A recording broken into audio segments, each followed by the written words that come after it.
날마다 마음속에 성공을 그려라. 데일 카네기 제음, 국일 미디어 출판사.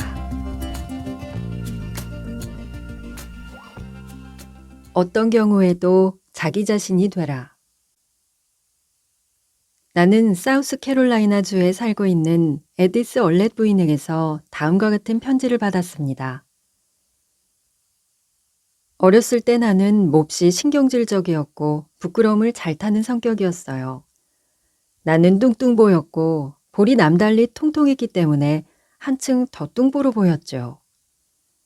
더구나 어머니는 구식 습관에 젖어 있어서 옷을 차려입는다는 것을 어리석게 생각했죠. 어머니는 항상 말씀하셨어요. 큰 것은 입을 수 있지만 작으면 찢어져서 안 돼. 나는 항상 펑퍼짐하게 옷을 입고 다녔습니다. 나는 한 번도 파티에 가보지 못했고 즐거운 일이란 도무지 없었지요.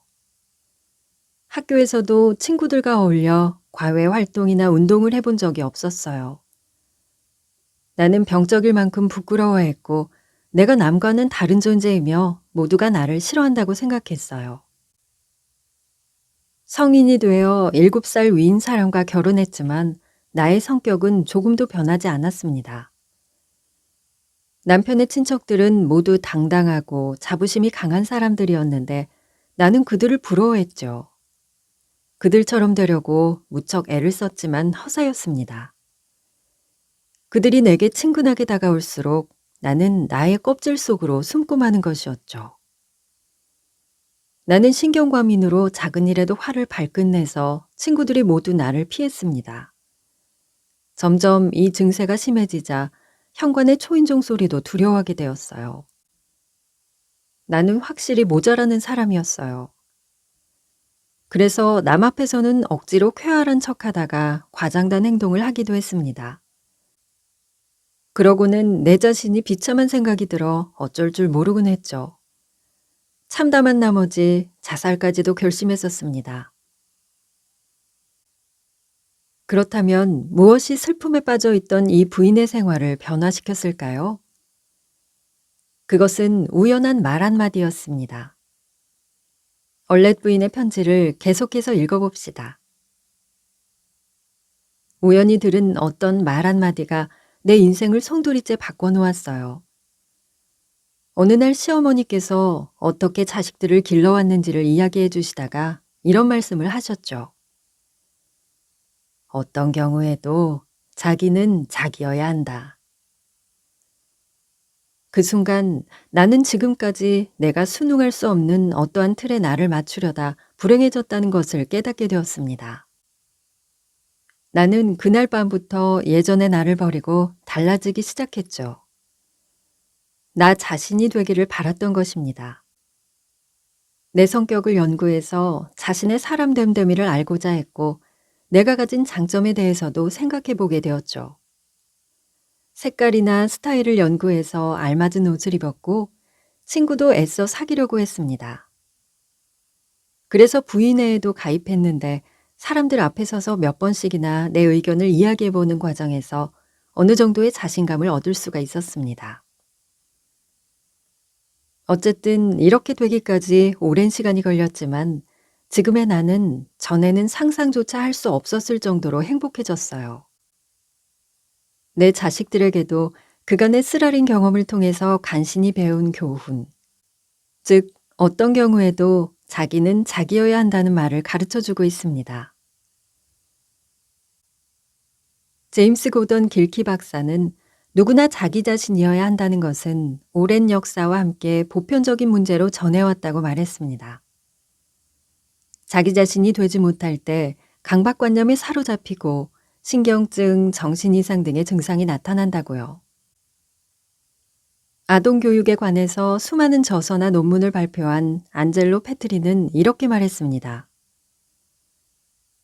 자기의 마음과 육체를 저버리고 자기 아닌 누군가나 어떤 것이 되려고 하는 인간만큼 비참한 것은 없다.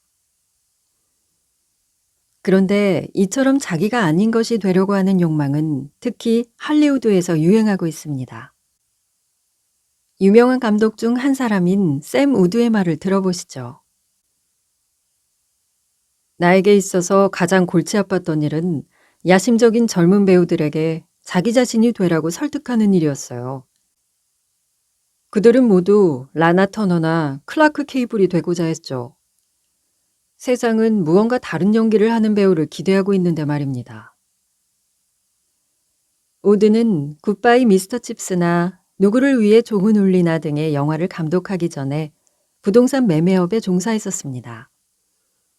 그러므로 세일즈맨으로서의 요령을 알고 있었죠. 그는 원숭이 흉내는 아무 쓸데가 없으니 결코 앵무새가 되어선 안 된다고 말합니다. 나의 경험에 의하면 자기가 아닌 다른 것을 흉내내려고 하는 자들은 하루빨리 해고하는 편이 안전합니다. 나는 최근에 한 석유 회사의 인사 담당자에게 구직자가 범하는 최대의 과오가 무엇인지 물어보았습니다. 그가 다룬 면접자 수는 거의 6만 명에 가까웠고 일을 구하는 방법이라는 저서까지 썼으니까 그는 이 점에 대해 잘 알고 있었을 거예요. 그의 대답은 이러했습니다. 구직자가 범하는 최대의 과오는 자기 자신이 아니라는 점입니다. 침착하고 솔직해야 할 것임에도 불구하고 면접자의 비위에 맞는 대답만 하려고 하죠. 타인의 눈치를 보며 행동하는 것은 아무런 도움도 되지 못합니다. 왜냐하면 누구도 남을 속이려고 하는 것을 좋아하지 않기 때문이죠. 위조지폐를 탐내는 사람은 하나도 없는 법입니다. 그러면 여기서 그 실례를 들어봅시다. 한 가수 지망생이 있었습니다. 그녀는 가수 못지않은 노래 실력이 있었으나 불행하게도 얼굴이 예쁘지 못했어요.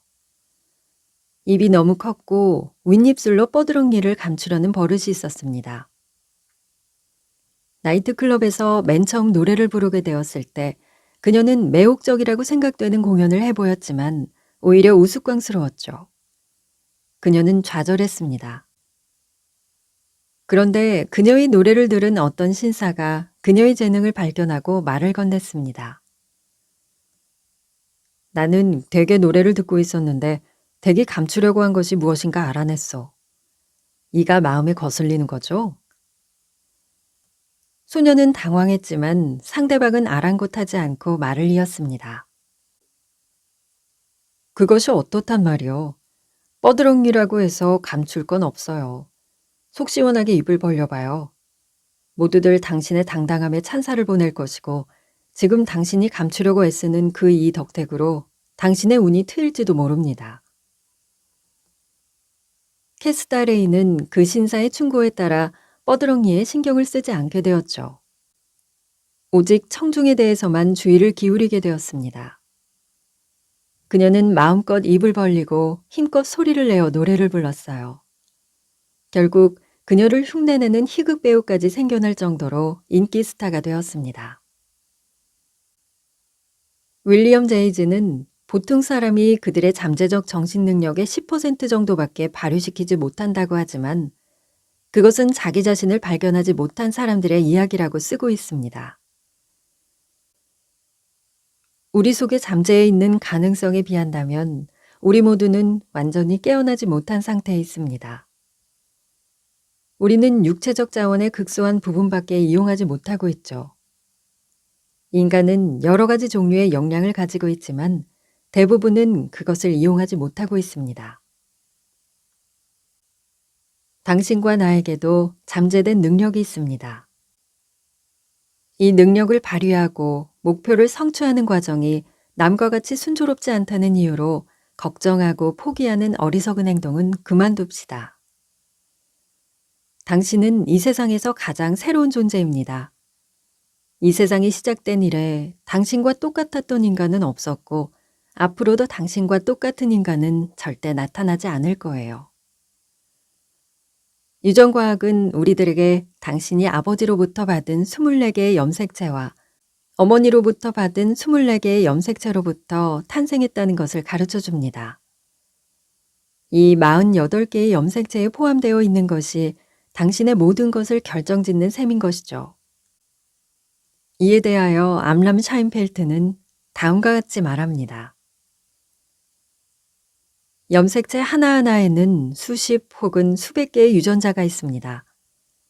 그중 어느 한 개라도 당신의 인생을 변화시킬 수 있는 것이죠. 인간이란 이렇듯 불가사의하게 만들어진 것입니다. 당신의 아버지와 어머니가 결혼한 후에도 당신이라는 독특한 인간이 태어나게 될 확률은 30조 명의 하나 정도입니다. 바꿔 말해서 당신에게 30조 명의 형제자매가 있었다 하더라도 모두 당신과는 다르다는 말입니다. 그렇다면 이것은 한낱 추정일까요? 아닙니다. 과학적 사실입니다. 그것에 대해서 좀 더 자세히 알고자 한다면 암람 샤인펠트의 인간과 유전이라는 책을 읽어보세요. 자기 자신이어야 한다는 문제에 대해서는 저도 확신을 가지고 이야기할 수가 있습니다. 거기에 대해서 저는 깊은 관심을 가지고 있을 뿐만 아니라 쓰디 쓴 경험도 맛보았기 때문이죠. 저는 미주리주의 옥수수 밭에서 처음으로 뉴욕에 왔을 때 아메리칸 아카데미 오브 드라마틱 아트에 입학했습니다. 배우 지망생이었던 저의 생각으로는 이만큼 간단 명료하고 확실한 성공의 지름길은 없었죠. 어째서 야심만만한 청년들이 이러한 사실을 깨닫지 못하는가 이상할 정도였습니다. 어쨌든 저의 계획은 이러했어요. 우선 당대의 명배우 존 드류, 월터 햄프턴, 오티스 스킨너가 어떻게 연기를 습득했는가를 연구하는 것이었습니다. 그러고 나서 그들의 장점만을 흉내내서 멋지고 빛나는 그들의 예술적 재능과 기술을 총체적으로 배워 익힌다는 것이었죠. 지금 생각하면 어리석기 짝이 없는 생각이었습니다. 그렇게 흉내를 낸다고 그 사람이 되는 것은 절대 아니며 자기 자신으로 돌아가야 한다는 사실을 깨닫는데 무척 오랜 세월이 걸린 것이죠. 그동안 나는 내 자신을 잃어버리고 인생을 낭비하고 있었던 셈입니다. 이러한 쓰라린 경험은 저에게 잊을 수 없는 교훈을 가르쳐 주었지만 저는 너무나 우둔했으므로 또 한 번 같은 실수를 되풀이했습니다.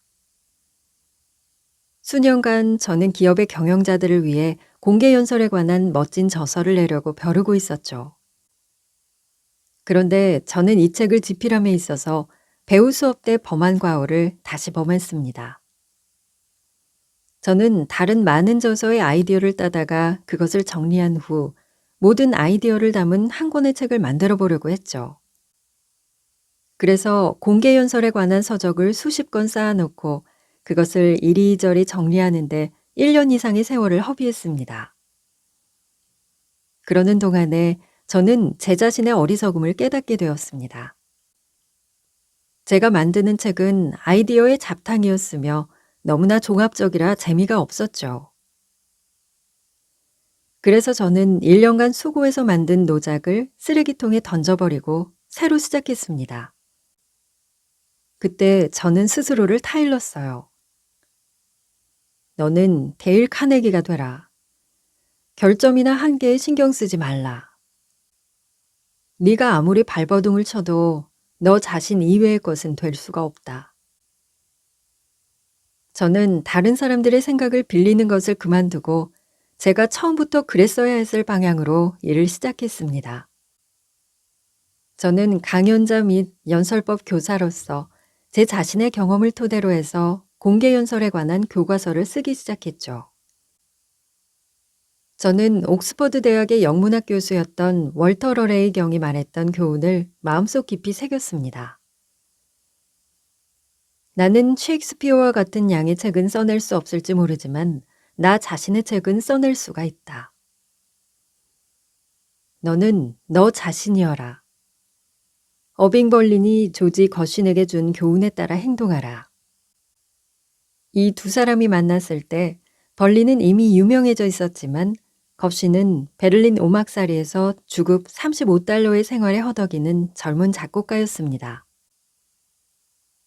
벌린은 거신을 대하자 그의 재능에 탐복해서 그가 받고 있는 급료의 3배를 줄 테니 자기의 음악 비서가 되지 않겠느냐고 제안했습니다. 그러면서도 벌린은 다음과 같은 충고를 했죠. 그러나 이 일은 맡지 않는 게 좋을 거야. 자네가 이 일을 맡게 되면 벌린의 이급품이 될 우려가 있지. 그러나 자네가 언제까지나 자네 자신으로 있다면 일급품의 거신이 될 게 분명해. 거신은 그 충고를 진심으로 받아들여서 자신을 그의 세대에 있어서 특색 있는 아메리카의 작곡가로 차츰 연마해 갔던 것입니다.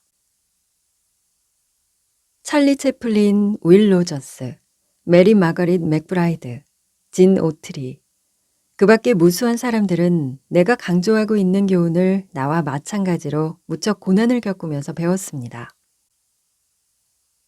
찰리 채플린이 처음으로 영화에 데뷔했을 때 감독은 그에게 당시 인기 있던 독일 희극 배우의 흉내를 내보라고 지시했죠.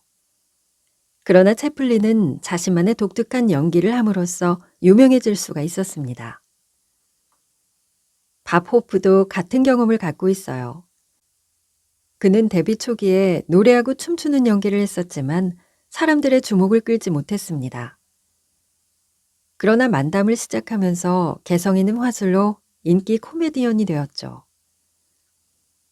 윌 로저스는 몇 년 동안 극장에서 말 한마디 없이 밧줄만 꼬고 있었습니다. 그런데 우연히 사람들을 웃기는 재능을 발견하고 나서 밧줄을 요리조리 비비며 만담을 하기 시작했어요. 그리고 모든 사람들이 인정하는 배우가 되었죠.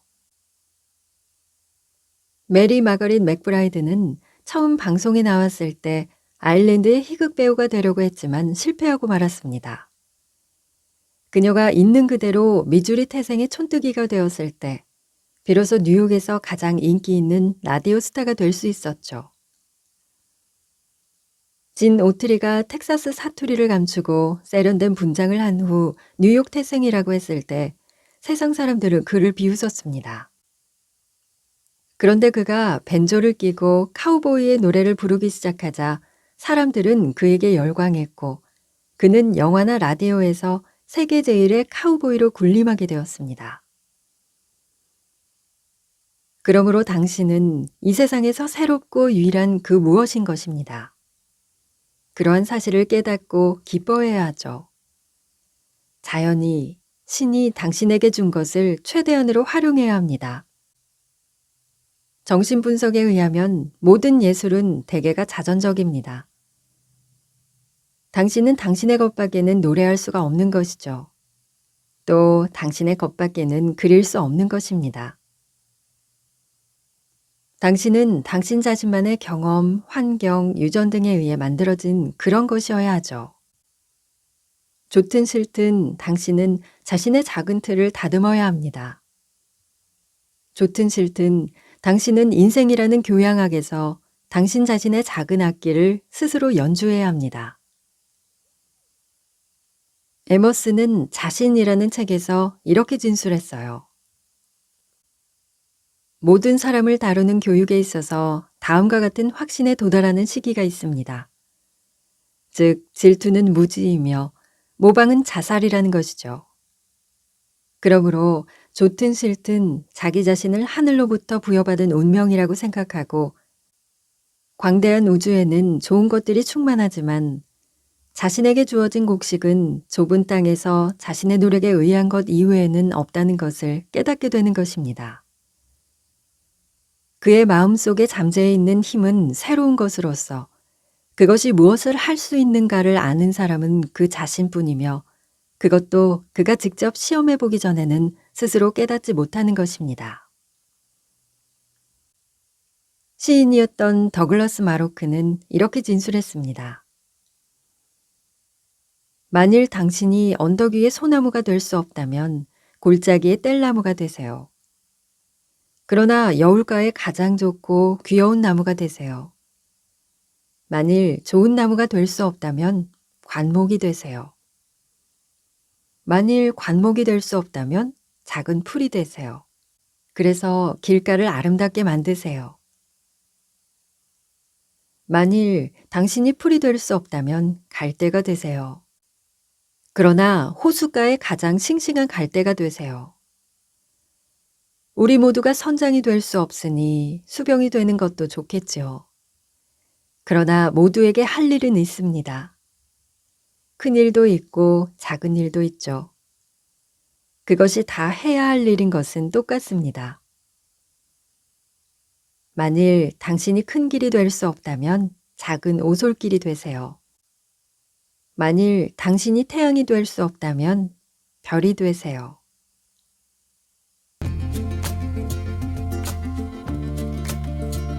함께 해주셔서 감사합니다. 자기 자신을 발견하는 행복한 하루 보내시길 바랍니다. 당신의 생각이 머무는 글 속에서 당신을 기다리는 낭만 독백이었습니다.